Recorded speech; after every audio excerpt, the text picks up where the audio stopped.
RTI Live News. Ask for right.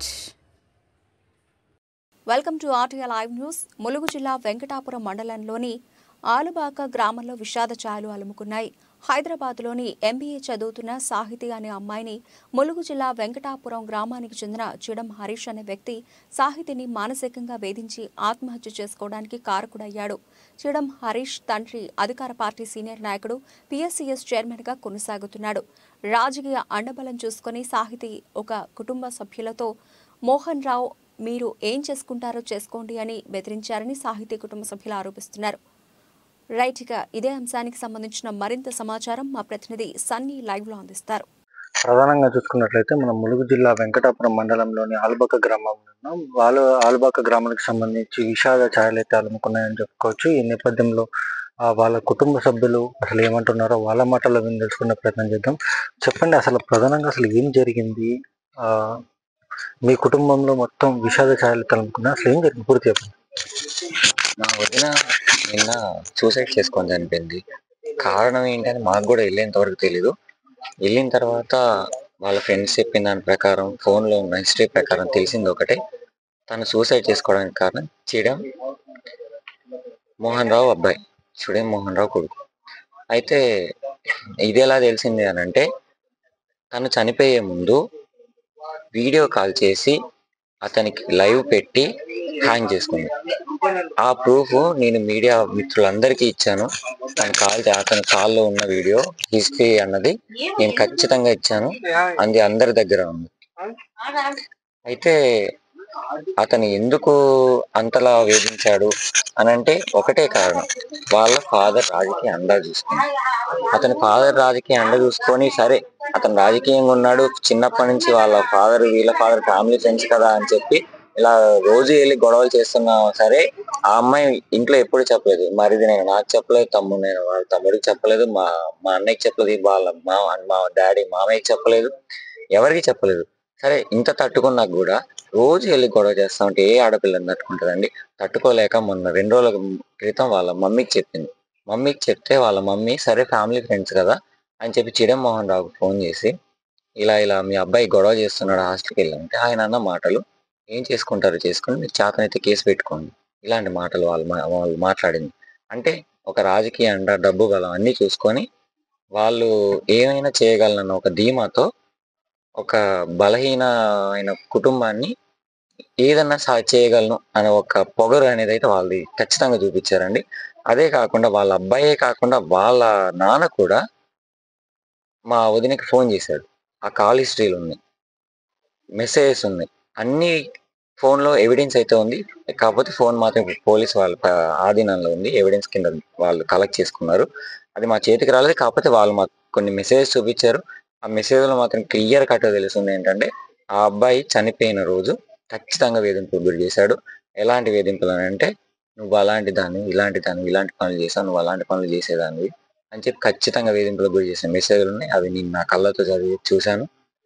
ఇంకా కావాలి అనుకుంటే ఆ అమ్మాయి మెంటల్ స్టేట్ చనిపోయే మెంటల్ స్టేట్ కాదు, సూసైడ్ చేసుకునే మెంటల్ స్టేట్ ఆలోచిస్తారు.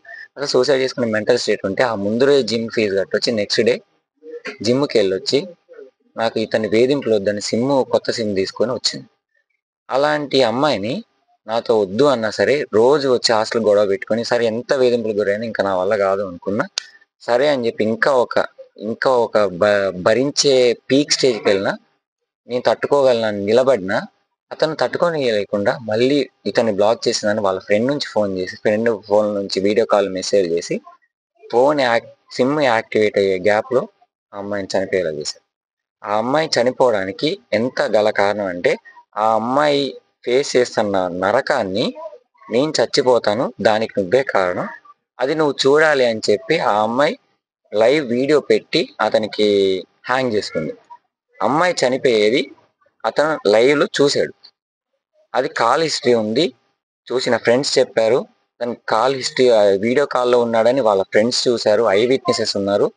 వాళ్ళు చెప్పిన దానికి ప్రూఫ్ కింద, హార్డ్ ప్రూఫ్ కింద మా దగ్గర వాట్సాప్ హిస్టరీ స్క్రీన్ షాట్ ఉంది. అది మీడియా వాళ్ళందరికీ షేర్ చేశాను. కావాలంటే చూసుకుంటే టైం 1:35కి అతని వీడియో కాల్ ఉంది. 1:42 నుంచి ఇంకా ఒక్క మిస్డ్ కాల్ కూడా ఎత్తలేదు. 1:40కి వాళ్ళ ఫ్రెండ్ ఫోన్ చేసి సాహితి వాళ్ళ ఫ్రెండ్స్ ఫోన్ చేసి కింద సాహితి ఇలా చేసుకుంటుందంటే అర్జెంట్కి వెళ్ళి చూడండి అంటే వెళ్ళి చూసింది. అంటే ఆ సైకో వాగాడు 8 నిమిషాలు ఆ అమ్మాయి చనిపోతుంది చూశాడు. కానీ ఏ ఒక్క స్టెప్ కూడా తీసుకోలేదు తను బతికేయడానికి. వాడు బతికేయాలనుకుంటే వాళ్ళ మమ్మీకి నెంబర్లు ఉన్నాయి, వాళ్ళ తమ్ముడి నెంబర్ ఉంది, హాస్టల్ వాళ్ళ ఫ్రెండ్స్ నెంబర్లు ఉన్నాయి. కానీ అతను ఏది చేయలేదు. చచ్చిపోయేదాన్ని చూసి ఆనందించాడు అంతే తప్ప బతికించాలనేది అనుకోలేదు. బతికించే ఉద్దేశాలు ఉంటే 1:35కి ఆ అమ్మాయి ఉరేసుకుంటానా అని చెప్పి తాడు కట్టేటప్పుడే వాళ్ళ ఫ్రెండ్స్కి ఫోన్ చేసి ఉంటే ఈరోజు మా వదిన బతుకుండేది. మా వదిన చనిపోవడానికి 100% కారణం చిడియం హరీష్. ఇంకా వేధింపులకు గురి చేసింది అతని కొడుకు వేధింపులే భరించలేకపోతున్నామని అంటే వాళ్ళ తండ్రి బెదిరింపులు ఇంకా కారణం. తండ్రి అసలు ఏమని బెదిరించాడు, అసలు ఏం జరిగింది, ఏమని బెదిరించాడు? అతను ఏదైతే మండలానికి సంబంధించి ఒక ప్రజాప్రతినిధి అని చెప్తున్నారు, కాంగ్రెస్ పార్టీకి సంబంధించిన కీలకమైన ప్రజాప్రతినిధి అని చెప్తున్నారు. అసలు ఆయన ఏమని బెదిరింపులకు గురి చేశారు? మా వదిన్ని ఏమని బెదిరించాడని ఇంకా అఫీషియల్ గా మా దగ్గరికి ఏ రికార్డ్స్ రాలేదు. కానీ మా అత్తయ్యకి ఫోన్ చేసి అన్న మాటలు మాత్రం క్లియర్ కట్టు ఉన్నాయి. మా అత్తయ్య మీ కొడుకు ఇలా అంటే ఫ్యామిలీ ఫ్రెండ్స్ కాబట్టి ఇట్లా సర్ది చెప్పుకుంటే పిల్లలు జాగ్రత్తగా ఉంటారు కదా అని వాళ్ళ ఫాదర్కి ఫోన్ చేసి ఇలా మీ అబ్బాయి రోజు హాస్టల్కి వెళ్ళి గొడవ చేస్తున్నాడంట, చెయ్యొద్దని సర్ది చెప్పుకోండి, కంట్రోల్లో పెట్టుకోండి అని కంట్రోల్లో కూడా కాదండి సర్ది చెప్పండి, పిల్లలకు జాగ్రత్త చెప్పండి అని మాట్లాడితే అతను అన్న మాటలు ఏం చేసుకుంటారో చేసుకోండి, కావాలంటే కేసు పెట్టుకోండి, ఏమన్నా చేసుకోండి ఆయన అన్న మాటలు. ప్రజాపాలన అని చెప్పేసి ఇప్పుడు ఎవరైతే రేవంత్ రెడ్డి చెప్తున్న పరిస్థితి ఉంది, ఈ ప్రజాపాలన మీకు న్యాయం చేస్తుందని మీరు అనుకుంటున్నారా? రేవంత్ రెడ్డి గారి నాయకత్వంలో ఖచ్చితంగా న్యాయం జరుగుతుందని మేము 100% నమ్ముతున్నాం. ఎందుకనంటే మేము కూడా ఏది రావాలి ఏమని కోరుకున్నాం.